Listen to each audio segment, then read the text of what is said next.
Oh, y'all couldn't see me. So very excited about being a part of Clinicians of Color. I have my mask on to promote, but I'll leave it down while I talk. So, but I hope that everybody is wearing their mask. I hope that everybody is taking precautions and living their best life in the midst of COVID-19 and all the other stuff that is going on. So I hope that you guys are finding yourselves to be safe. Again, Lisa and I are looking at trying to reschedule. So if you're interested in finding out, because my guest was supposed to be Lisa today, please go look up Clinicians of Color. You'll find out all about her, as well as her company, which is very big. So she's the owner of a group practice, the Center for Child Development, and they service the DMV area. So I look forward to talking to her in the future because today we were going to talk about what does it look like for our children of color as we face the possible change of a political system or keeping a political system. So we look forward to having that conversation. But today I could not go forward without speaking to what is going on right now. Um, I've been quiet in this season because sometimes you gotta have some space to have peace. So I was protecting my peace in this season because I have a lot of stuff where I get really frustrated, especially when it comes down to people of color, especially when it comes down to BIPOC people. It's just a whole lot. So I try my best not to engage in the fights of it, but I post my opinion. So if anybody follows me, you notice that I post my opinion. I'm very blunt about my opinion. I really don't care what you think about the opinion. I'm going to state what I state. So about 2 weeks ago, I posted that I hated being from Georgia. I hated being from the area I was from. And people are like, that's very strong to use the word hate. I love people. So I want to clarify that. But I hate the mismanagement of emotion from the southeast of the United States of America. And I hate how we still operate in spaces of fear based leading, where people do not have opportunity to thrive and be sitting in southeast United States of America. A lot of people tell me, well, that happens all over America market. But my only understanding from where I'm from is that I'm from Georgia, I am from the southeast, and so I totally get that part. So with that being said, I want to come and I want to talk a little bit about that today in this healthy and holy conversation of On the Men. And I want to talk about what it looks like. Y'all have heard me say this before over and over again about flipping tables.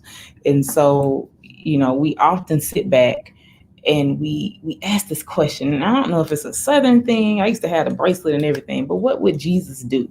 That question in the last 2 years has really interrupted me in my thought pattern about that. Sometimes I hate it, I cringe at even hearing it.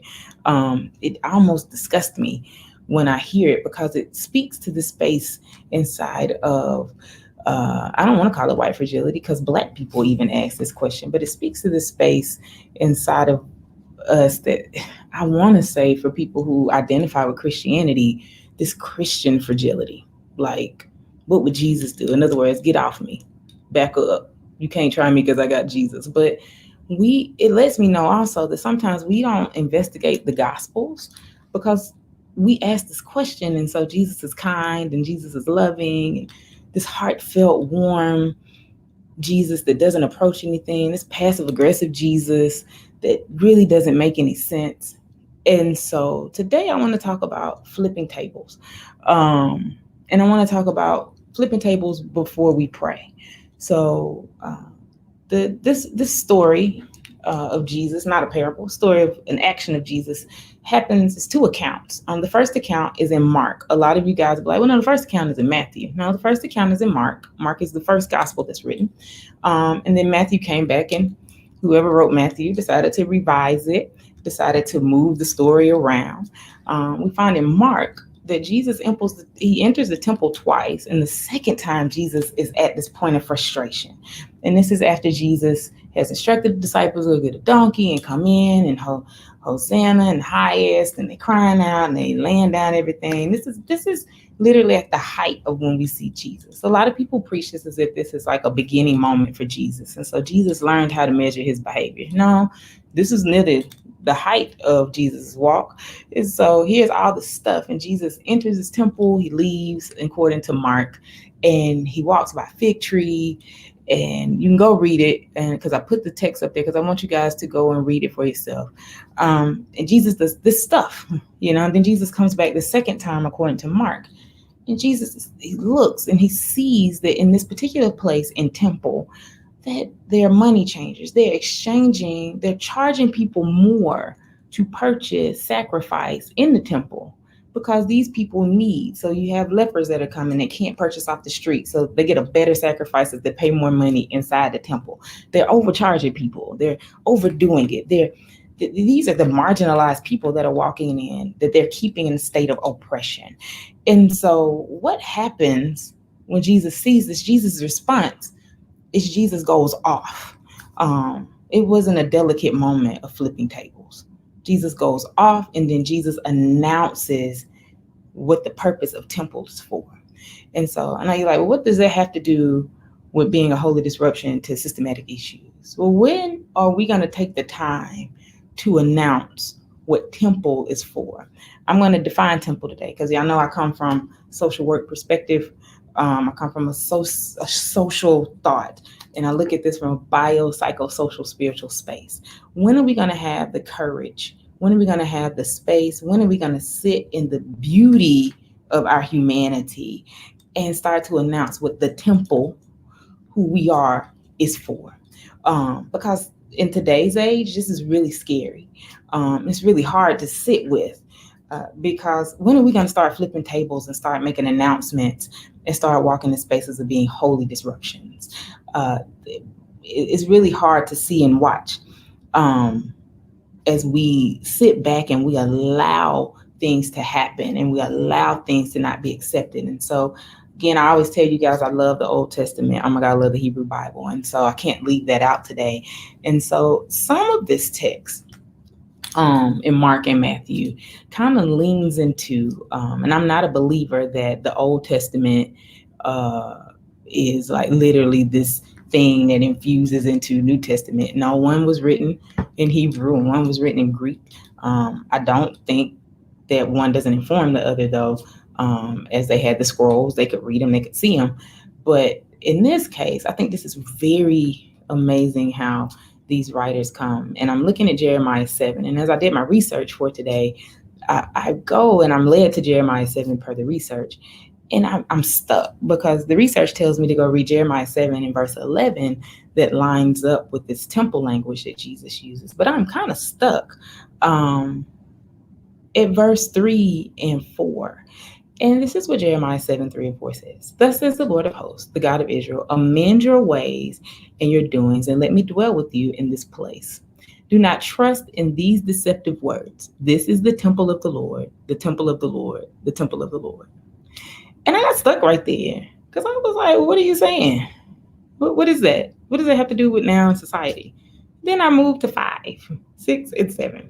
For if you truly amend your ways and your doings, if you truly act justly one with another, if you do not oppress the alien, the orphan, and the widow, or shed innocent blood in this place, and if you do not go after other gods to your own hurt, then I will dwell with you in this place, in the land that I gave to your ancestors forever and ever. So I got right there and I was like, okay.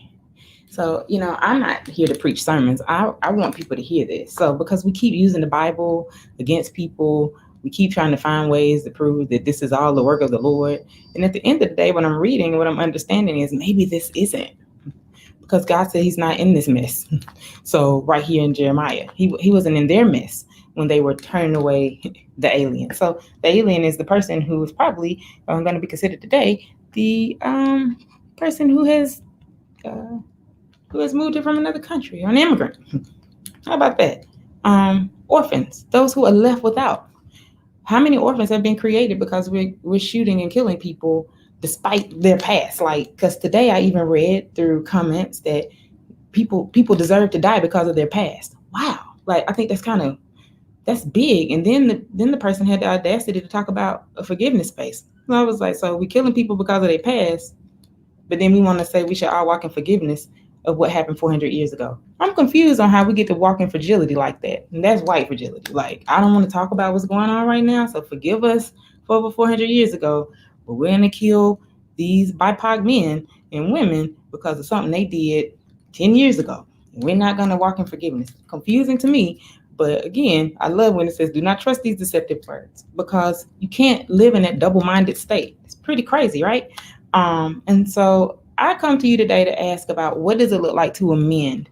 Or what does it look like in my definition today to be a holy disruption among systematic issues? So here are the systematic issues that we see going on, because a lot of people are stuck in the pandemic that's alive and we can all identify with. That's why this mask is on. But we have another pandemic going on. And this pandemic of systematic racism and internalized oppression has been going on for over 400 years. If I really want to be really clear about it, and I really want to be somebody who's like, hey, let's really bring it up, it's probably been going on. We've been judging people based on the color of their skin.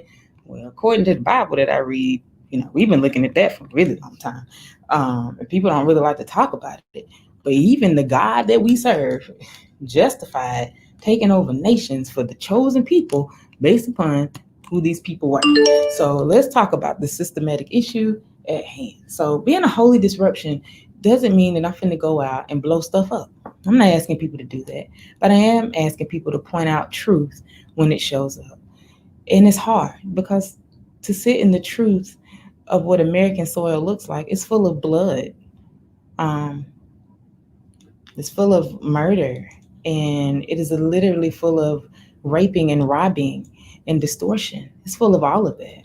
But we don't like talking about it because that's really uncomfortable, right? And so, because we've been asked in the last 3 months that we need to forgive. Like, y'all need to forgive us for that. You need to say that's okay, like, because I didn't do that to you. But then we come back and we challenge people. I think social media is such a powerful device, and I think right now it's being so mismanaged. And I would be ill or not right if I didn't even mention this: how we come against one another because we don't like something, and so we speak ill. Something speaks to this space of this inability to unify in systematic issue. I truly believe that people of color, especially BIPOC people who identify as Black and Indigenous, have a very hard time with walking in a complete state of unity, especially Black people, because there's been so much divisiveness, so much splitting, so much this and that, that we don't really know how to come together and have a conversation, because it's difficult for us to do that. Because I'm going to disagree with you. The understanding of Bible, unless somebody truthfully, this is not to insult anyone, unless you take the time and pay the money to go learn how to read the book that you hold so sacred, be mindful of how you respond with scripture. Because some of the scriptures that I have seen fly across my page have been used so out of context and inappropriately. I'm like, wow, that really didn't have anything to do with anything that you just put up. That's just some good words that you put down. Really bad. So be mindful when you're doing that. The other part in this space of mindfulness and being careful is back to the communication piece. Holy disruptions. It hurts when somebody disrupts a pattern. This is just painful. I use this when people who have ADHD, they have set schedules, most of them who know how to manage it. If you interrupt their schedule, I promise you their day is looking like, what am I supposed to be doing next? That's what happens when Black community has a conversation and disrupts an agenda. We don't know how to get back on the agenda. We start fighting about the one sentence. I am encouraging people to find ways to sit in spaces of holy disruption and confront the systematic issue.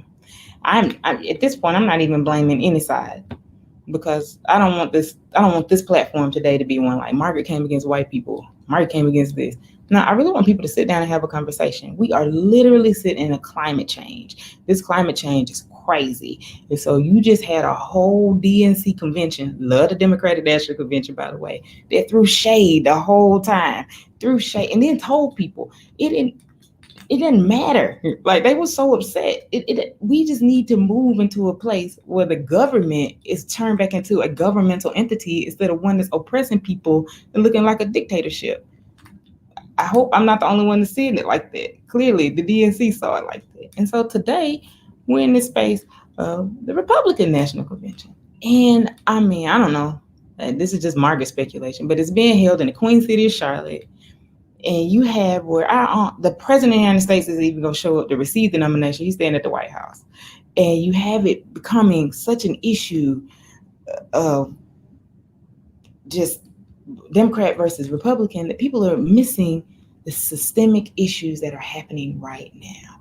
And so I mentioned the systemic issue of racism, but then you have sexism and ageism. You have all the other things that are going on. And then you now have this justification of killing Black and brown bodies. And it's to state that they're criminals and it's wrong. And so I refuse to get loud on this broadcast today. I'm encouraging people to go do the following. A, I want you to pick up some books. One of my favorite books, Study With Her, Love Her, is Post-Traumatic Slave Syndrome. Not a difficult read at all. The reason I'm asking people to go read that is because it starts to talk about where the systemic stuff comes from and how race as a construct was created, and then how we defined race. One man decided to say there is a dominant race, and they went with it. And you want to know why he said it was dominant? Because of the color of their skin and the structure of their bones. Are you kidding? What? That doesn't make sense. But we went with that, and we flowed with that. And so what does that mean for today? And so he also said the structure of their brains, and looking at that doesn't make any sense, but we flow with it. Again, back to Jeremiah 7. Don't be deceived. Don't walk into those deceptive words. This is the temple. This is God's temple. This is God's temple. Don't walk into deceptive words that because of the color of your skin, because of your bone structure, because of a construct called race, that you are not as bright, wise, brilliant as any other human being. Because they use this to devise the concept of 3/5 men. Women, take a back seat right quick. We weren't even considered in this conversation when the framers of America decided to say, because I keep saying the founding fathers, but they really didn't find anything. That's a whole nother on the men. I plan on doing that in November. Happy Thanksgiving. So, these framers, decided to say, hey, I want cheap taxes because I got all these bodies, I got to feed them. So let's tell you 3/5 of men, and that way we can get some tax write-offs. Honey, do y'all hear? Oh my God. So here we are in this space of saying that, and that is crazy. That's crazy. It blows my mind. And so what happens when we sit in those spaces when we have to really kind of deal with that, roll with it, go with it? So we really need to educate our pain. So these are the things I leave you with. If you have not heard of the Healthy Holy Conversation, the Healthy Holy Conversation is actually a concept that was brought about with Mending Life Concepts, where we look at how we actualize and transcend in a healthy space back into our ecosystems, or back into spaces where we can do some eco mapping. That's the best way I can say it. The technical term, y'all have to go in the near future and look at my new website, which will be out in September, to see how that really works. And so the first thing I want to do is talk about a little bit about self-actualization. And so when we do on the men, by the way, these always come up, but normally I have somebody with me, and so we frame the question a little different. But today I'm just going to ask you the base question. How are you seeing yourself right now? And are you walking in the deception of this is the temple of God? Like this is God's doing. Because if I read the text correctly, God really don't have anything to do with this mess. Like I'm not going to participate. I'm not going to show up when you are mishandling people, places, and things that are designed to be in holy space. I'm not going to participate in that. So read Jeremiah 7. You go read it for yourself. I just read it to you, but read it for yourself. Not participating in that. And so what are we mishandling this in the margin? Marginalized people are being mishandled. Literally, our government has literally they cage children. Please read. Like, these aren't made up moments. They caged them. And then we have a whole fight going on about Planned Parenthood and abortion. But you caged live children because they were from another country. That mind-blowing to me, but sitting in marginalized spaces.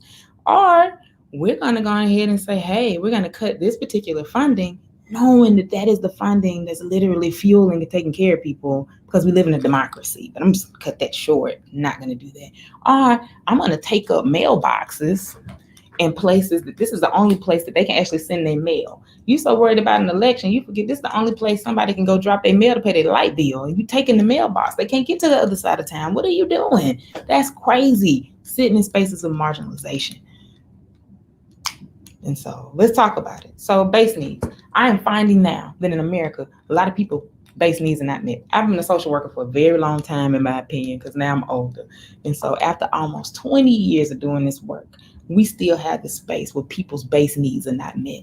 And we are concerned about certain things, but base needs, I mean, I have people that come to my office, and when I say not just food, but they don't even have toiletries.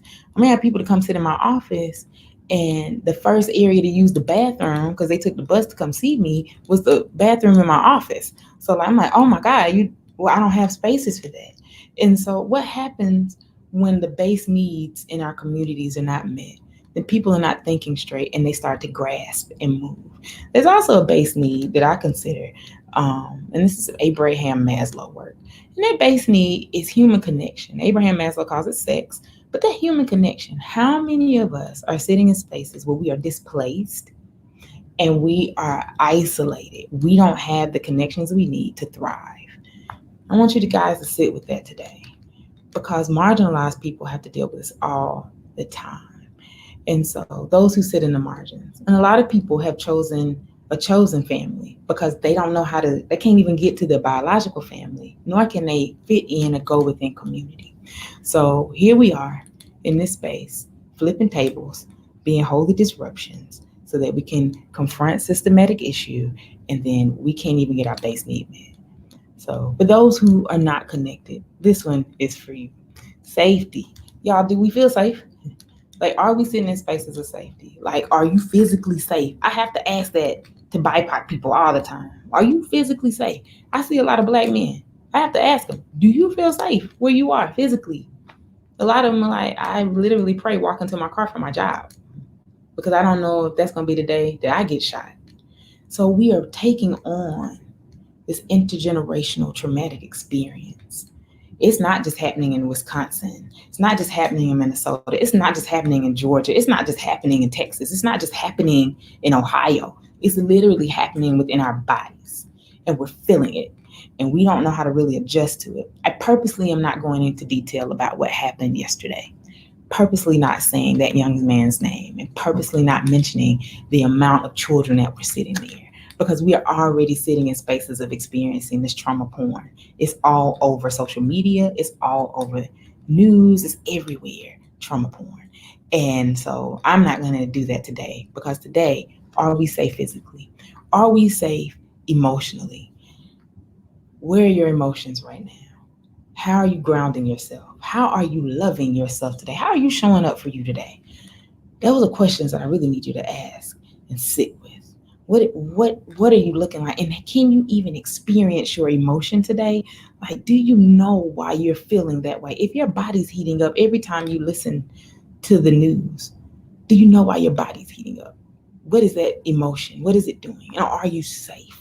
Are you sitting in a space where you're about to pop? Are you imploding, where I'm isolating, I don't really want to talk to people?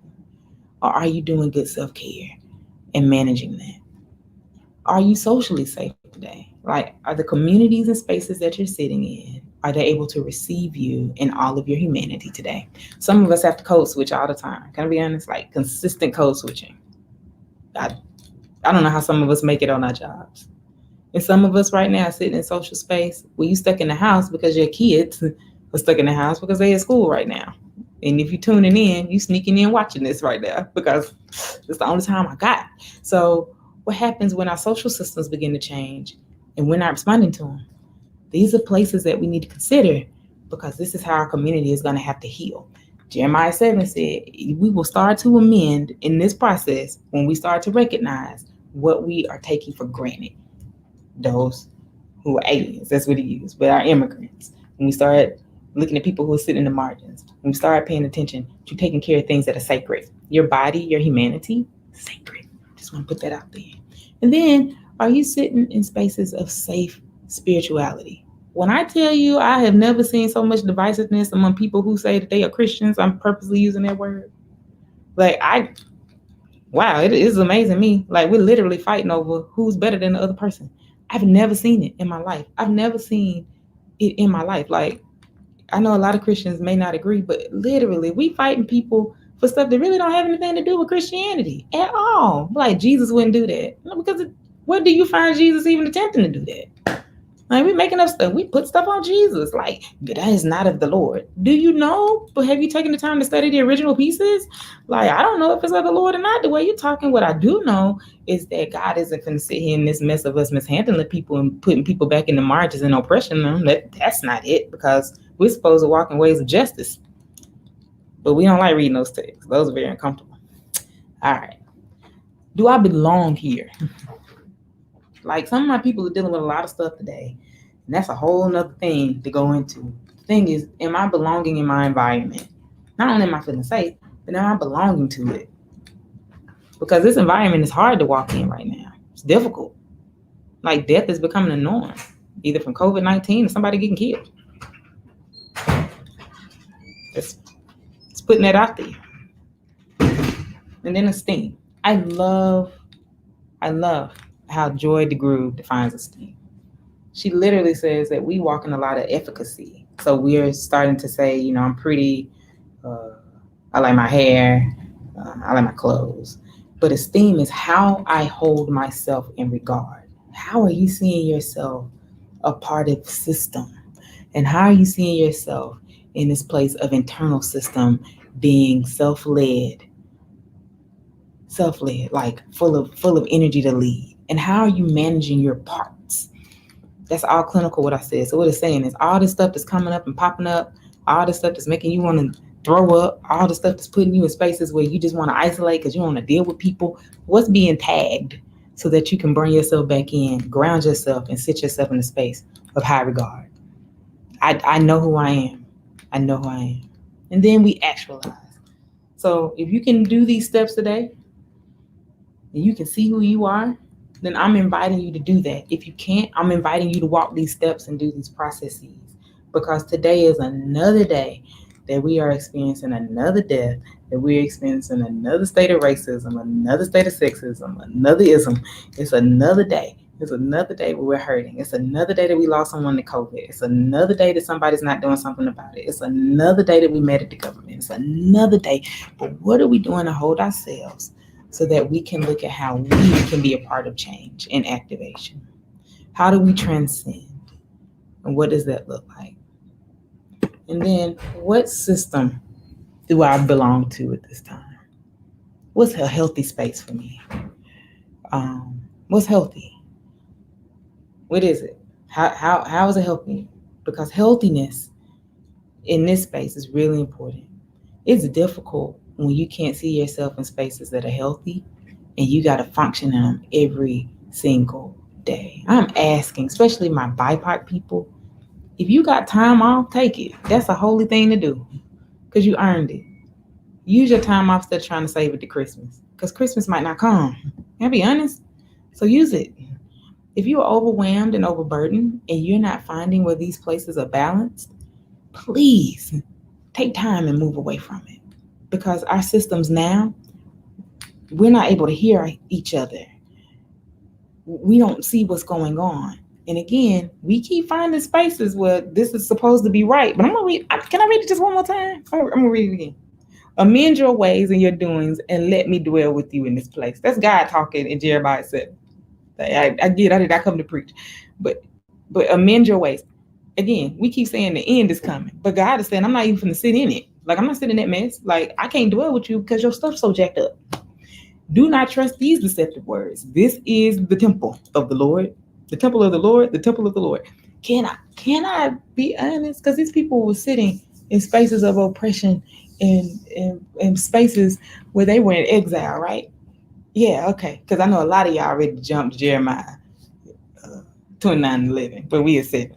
So these people are sitting here, and then because Jesus is coming back soon, if I see that one more time come across my screen on Facebook, because it clearly says, right, I'm not even dwelling with you while y'all sitting in this mess. For if you truly amend your ways and your doings, if you truly act justly, justice is popping up, huh? Justly one to another.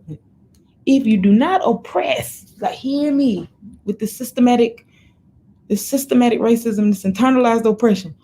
If you do not oppress the alien, the orphan, the widow, or shed innocent blood in this place, and if you do not go after other guys to your own hurt, just gonna keep reading it, then I will dwell with you in this place. God is not even a part of this mess, but we keep trying to put God there. That's my opinion. Because that's just the words that I'm reading. Today, I'm not trying to even do anything. I'm not trying, not deceptive, not trying to quiz your brain. But we keep putting God in things that God, in the writings, is saying that God would not dwell in this mess. So where do I belong and how can I bring it to a space? My whole self. I'm not asking you to code switch today. I'm actually asking you to see where you fit, because self-actualization happens over and over again, right? Where do I fit today? Do I belong in the system that I'm working in? Do I belong in these spaces? Because if I do not belong in them, then guess what? I might need to find my way out of them so that I can start being healthy and be in healthy space. Today, you guys, whole really self. I'm not asking you to code switch today. Asking that you guys sit with yourselves, be with yourself, honor yourself, start doing some actualization work, start doing some self-led work. Check those parts. Because some of us have been dealing with this all of our lives. All my Southern girls, all my Southern guys. I remember my first bout with racism. I was 18 years old at Valdosta State University, and it's a thing called a circle. And so Langdale Hall, Georgia Hall, and I want to say Reed Hall were right there. And I roll into the circle with my friends, and I throw a Sobe bottle out. I can tell you exactly. I mean, it's so ingrained in my head. And I did litter. I don't mind admitting I was wrong. I sure did litter. To this day, my car looked junky before I lit, I promise. And it's because of this. Because this was traumatic to me. And I get out the car, and there's a window. It's maybe 3/4, no, maybe 1/4 of the way down. A blue truck with Fulton County tags. And he says to me, "Nigger, go back to Africa." First of all, I'm from Cartersville, Georgia. I have never been to Africa. I never have a desire to go to the continent, but never been. Then secondly, I was like, did he just call me a nigger?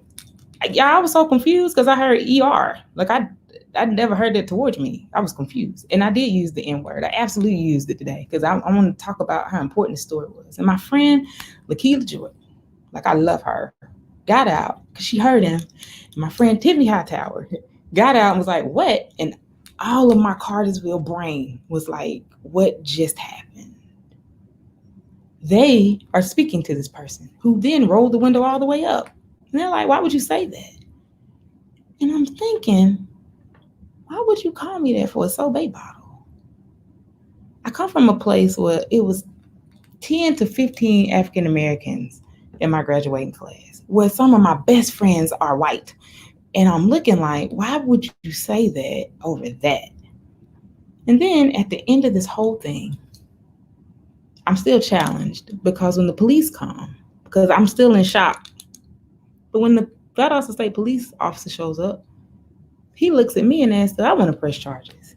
And I'm like, "No, I don't know." And he said, "They pushed against your amendment rights." This person is looking at me. This is fragility at its best. 20 years later, I understand this fragility. And the person looks at me and is like, "Please don't have me arrested." Like begging. And then the daughter, who was an RA in my dorm at the time, is coming out like, no. And I say, no, don't arrest them because they're ignorant. I don't know if I would say that today, 21 years later, but then I thought about it. They're ignorant.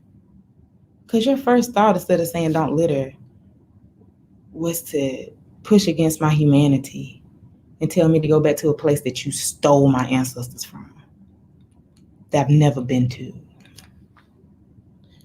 I've had to process that throughout my life.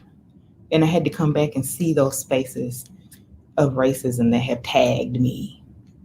Spaces where I'm working and the director of services sends out an email saying, y'all are acting like New Orleans refugees. Mind you, New Orleans is a part of Louisiana, which is a state, so you can't be a refugee in your own country. But that actually happened, you know. Or I'm sitting in spaces where I'm referred to as a monkey ass. And people think it's funny when it really hurts, because I'm like, why would that be the thing you use? Like, these are spaces that I sit in. So to justify why I said what I said earlier 2 weeks ago. So today, actualize, use it, and see where you fit. If you need to take a break, take one. I'm advising you to do that. Be honest with yourself and your system. And then today, I promise you, go sit and see what tables need to be flipped over before you start praying. Because I want you to see, is God going to join in into this mess? Are there some spaces that need to be amended through holy disruption of systematic issues? I thank you guys today. Thank y'all for letting me do On the Men. I appreciate your support. I appreciate everything that you do. If you want to be a supporter of On the Men, please DM me, because we have some projects coming up that are going to help the community. And we have I help a lot of millennials, and we got a lot of college students right now who are struggling with food and things like that. So if you want to be a financial support, please, please, please, please, please, please DM me, and I can get you some information about how to help them. Or you can actually, just DM me and I'll get you the information on how you can help them and get connected with Mending Life Concepts, which is a 501c3 that's sprouted out of my consulting business. I so appreciate you guys. I'll get that information up for you guys. So if you want to donate, just let me know. If you want to actually like donate items, so that we can help some of our college students that are in the Atlanta area who really like literally had to move off campus, go get apartments, and this is their first time. They don't have a clue about what it looks like, pay a light bill or anything. So you guys help me with that, and I will catch you guys next month on the Men. Again, thank you for supporting Healthy Holy Conversations. Thank you for supporting MLC Consulting, and thank you for supporting Mending Life Concepts. Appreciate you guys. Y'all have a wonderful day.